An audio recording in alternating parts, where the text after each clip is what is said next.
Sa Visayas naman, iginiit ng ilan nating mga kababayan na kailangang manaig ang katotohanan at pananagutan kung may nangyari nga bang katiwalian at pang-aabuso sa kapangyarihan.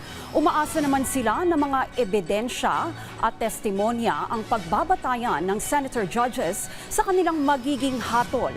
Ang mga yan ihatid sa sentro ng balita ni Paul Tarosa ng Radyo Pilipinas, Iloilo.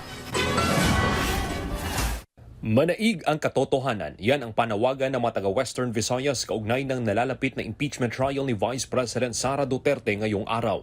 Para sa journalism student ng West Visayas State University na si Frenchie, dapat sagutin ng Vice Presidente ang mga alegasyon ng korupsyon at pang-abuso sa kapangyarihan na ipinupukol sa kanya. Very visible man sir ang iya mga katiwalian nga ginawa dito sa Philippines. So I think it's time na nga mas higpiton kanila ang kanilang mga question sa iya para manaig ang katotohanan ko.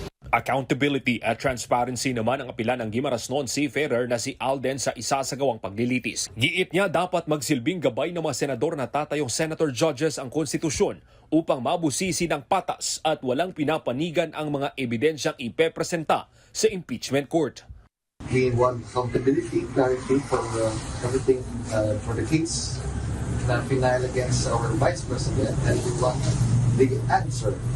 Okay?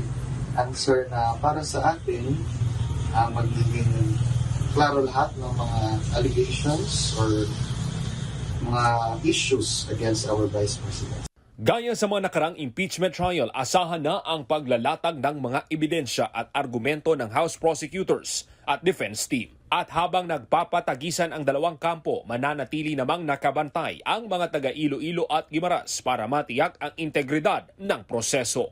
Mula rito sa Iloilo, para sa Integrated State Media, Paul Tarosa ng Radyo Pilipinas, Radyo Publiko.